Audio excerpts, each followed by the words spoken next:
تین نبیوں کا ذکر ایسا ہے کہ جنہوں نے جیسے ہی پکارا اللہ نے فوراً ان کی دعا قبول کی. ایک ایوب علیہ السلام. تینوں کے جملے سن لیجیے, تینوں کے جملے. ایوب علیہ السلام کو آزمائش میں مبتلا کیا گیا تھا, سخت بیمار ہوئے تھے. انشاءاللہ وہ 23ویں پارے میں ان کا تفصیلی ذکر آئے گا. بہت سخت آزمائش میں مبتلا تھے, جسم پورا بیمار. اس وقت انہوں نے جب ان کی زبان کٹ گئی تھی تو یہ جملہ کہا تھا, وَأَيُّوبَ إِذْ نَادَىٰ رَبَّهُ أَنِّي مَسَّنِيَ الضُّرُّ وَأَنْتَ أَرْحَمُ الرَّاحِمِينَ وَأَنْتَ أَرْحَمُ الرَّاحِمِينَ. اے مولا تکلیف تو مجھے پہنچی ہے لیکن تو ارحم الراحمین ہے, تو سب سے زیادہ رحم کرنے والا. اس کے فوراً بعد اللہ فرماتا ہے فَاسْتَجَبْنَا لَهُ فَكَشَفْنَا مَا بِهِ مِن ضُرٍّ. ہم نے ایوب کی دعا سن لی اور جو انہیں تکلیف تھی فوراً اس کو ہم نے دور کر دیا. یہ ایوب علیہ السلام کی سن لی. ادھر یونس علیہ السلام کی سن لی. یونس علیہ السلام کا جملہ کیا تھا؟ لا الہ الا انت سبحانک انی کنت من الظالمین. اس کو اسم اعظم بھی کہا گیا ہے, بہت تیز دعائیں قبول ہوتی. تیسرے نبی کا ذکر ہے حضرت زکریا علیہ السلام. اولاد نہیں تھی, بڑھاپا آ گیا تھا, تب انہوں نے یہ کہا تھا ربی لا تذرنی فردن وانت خیر الوارثین.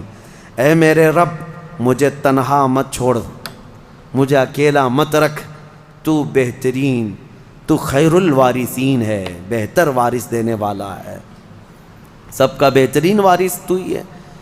تو یہ دعا حضرت زکریا علیہ السلام کی اللہ کو پسند آئی. اے اللہ مجھے اکیلا مت چھوڑ, تو خیر الوارثین ہے. اللہ فرماتا ہے فاستجبنا لہ ووہبنا لہ یحییٰ. ہم نے زکریا کی دعا سن لی اور فوراً ان کو یحییٰ علیہ السلام کی شکل میں بیٹا عطا کیا. تین دعائیں میں نے آج آپ کو بتائی ہیں, ایک ایوب علیہ السلام کی, ایک یونس علیہ السلام کی, ایک زکریا علیہ السلام کی. ایوب علیہ السلام نے بیماری میں دعا کی, یونس علیہ السلام نے اندھیریوں میں دعا کی, زکریا علیہ السلام نے بے اولاد ہونے پر دعا کی. یہ تینوں معاملات ہماری زندگیوں میں آتے ہیں.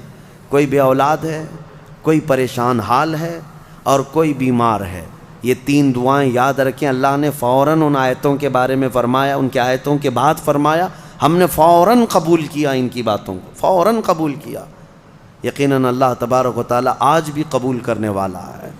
اور ایک آیت اللہ تعالیٰ نے اس بارے میں ارشاد فرمائی.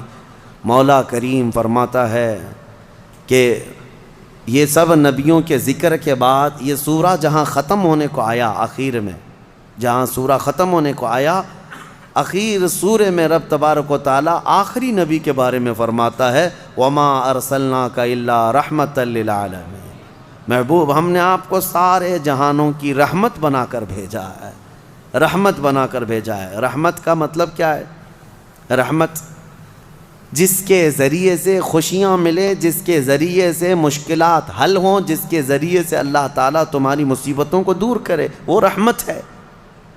ماں بیٹے کے لیے رحمت ہے, باپ بیٹے کے لیے رحمت ہے, یہ سب رحمتیں ہیں.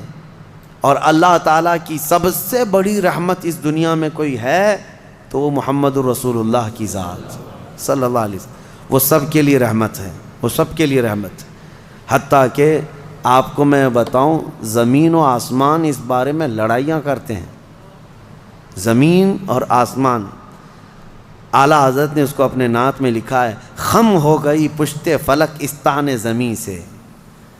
یعنی آسمان بہت اپنی ڈینگے, یعنی اپنی بڑائیاں بتا رہا تھا کہ مجھ میں چاند ہے, مجھ میں ستارے ہیں, مجھ میں سورج ہے, یہ سارے بڑے بڑے سٹارز آسمان اپنے اندر رکھتا ہے.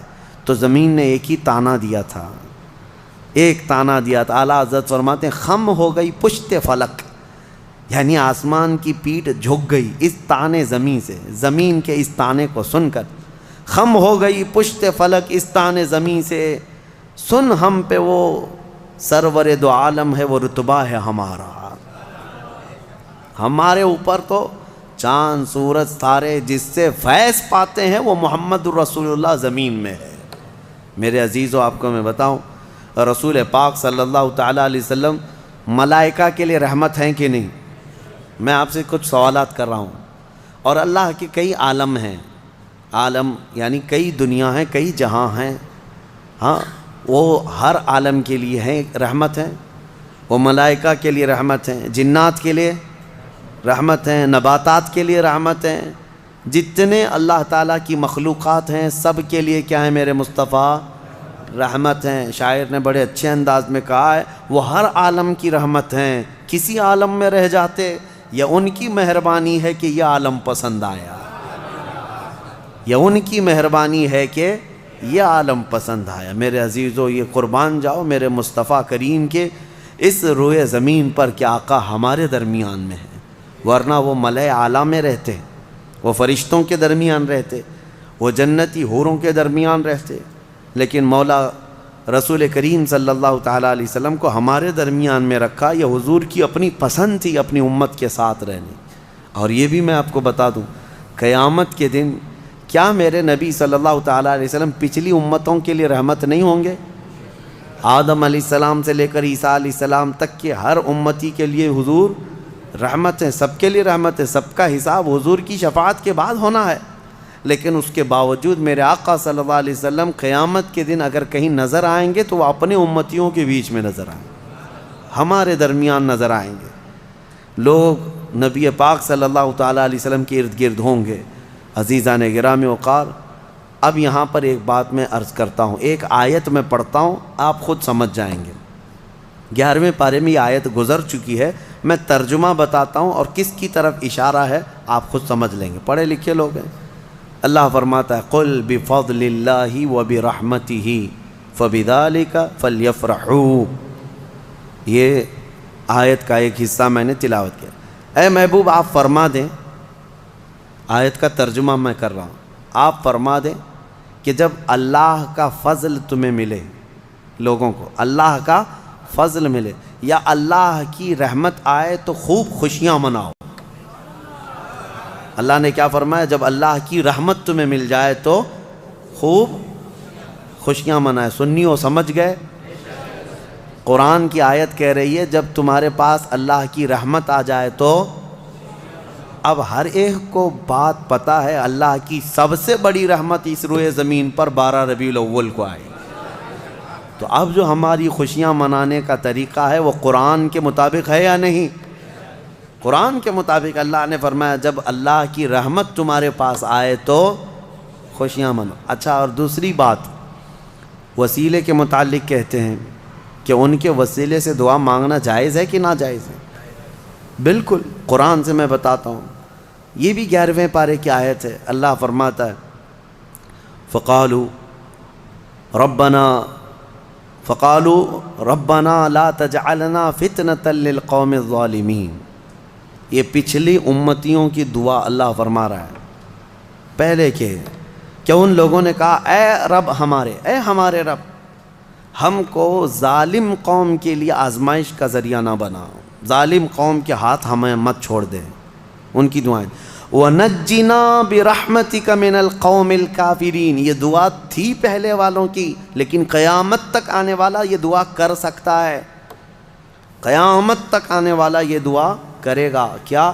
وَنَجِّنَا بِرَحْمَتِكَ مِنَ الْقَوْمِ الْكَافِرِينَ، اے ہمارے رب اپنے رحمت کے وسیلے سے، اپنی رحمت کے وسیلے سے ہم کو کافروں سے نجات دے دے، اپنی رحمت کے وسیلے۔ اور رحمت کون ہے؟